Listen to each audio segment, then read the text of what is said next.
নমস্কাৰ বন্ধুসকল, আজি মই কুলচা মছলা কেনেকৈ বনাম আৰু আপোনালোকক দেখাম।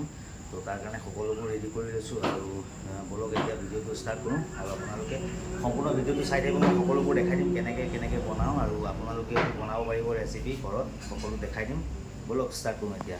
তো কুলচা মছলা বনাবৰ কাৰণে এতিয়া ধুনীয়াকৈ জিঞ্জাৰ চপ কৰি ল'লোঁ, জলকীয়া চপ কৰি ল'লোঁ আৰু এই কালঞ্জি এইফালে হৈ গ'ল। এইবিলাক হৈ গ'ল আপোনাৰ ভেজিটেবল কাটি ল'লোঁ। এয়া চব পনীৰ আৰু এয়া হৈ গ'ল বিনছ, কেৰট আৰু এয়া আলু। এতিয়া ধুনীয়াকৈ মই দেখাই দিম কেনেকৈ বনাওঁ, আপোনালোকে সম্পূৰ্ণ ভিডিঅ'টো চাই থাকিব। বন্ধুসকল, এইফালে ৰেঞ্জত কেৰাহী পাতি ল'লোঁ আৰু ধুনীয়াকৈ মই গেছটো চালু কৰি দিলোঁ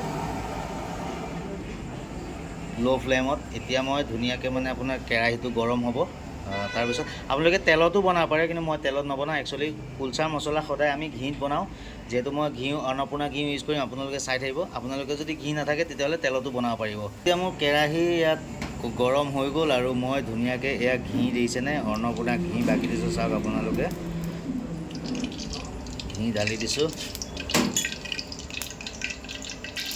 ঘিখিনি গৰম হোৱাৰ লগে লগে মই কাটি থোৱা জলকীয়া, আদা আৰু ক'লা জিৰা সকলোখিনি দি দিছোঁ। অলপমান ধুনীয়াকৈ এইখিনি লাহেকৈ ভাজি ল'ম। আপোনালোকে চাই থাকক ধুনীয়াকৈ, আপোনালোকে এনেকৈ ঘৰতে বনাব পাৰিব। এতিয়া ধুনীয়াকৈ মই কাটি থোৱা এয়া বিনছ দেখিলেনে, বিনছখিনি দি দিম ধুনীয়াকৈ। বিনছখিনি ধুনীয়াকৈ ভাজি ল'ব লাগিব অলপ সময়। আপোনালোকে চাই থাকক ধুনীয়াকৈ ভিডিঅ'টো, সকলোবোৰ মই দেখাই দিম কেনেকৈ বনাইছোঁ। এতিয়া দিম মই কাটি থোৱা এই কেপচিকামখিনি। চাওক সৰু সৰুকৈ এইখিনি অলপ ভাজি ল'ম ধুনীয়াকৈ।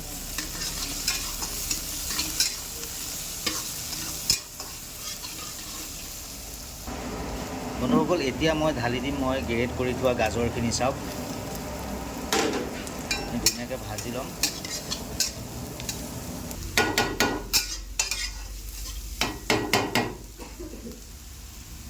সম্পূৰ্ণ 20 মিনিট হৈ গ'ল, মই ভাজি আছোঁ দেখিছেনে।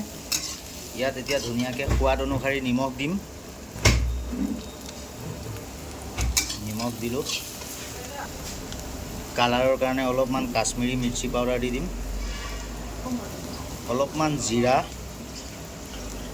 অলপমান ধনিয়া পাউডাৰ, অলপমান হালধি।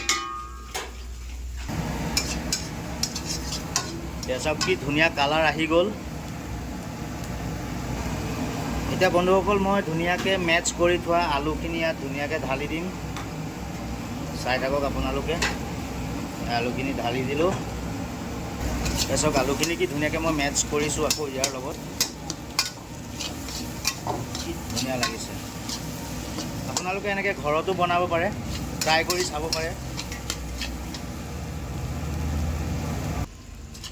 আলুখিনি মেটচ কৰিলোঁ ধুনীয়াকৈ আৰু এতিয়া মই এয়া চাওক গ্ৰেট কৰি থোৱা পনীৰখিনি ধুনীয়াকৈ ইয়াত লাহেকৈ ঢালি দিম।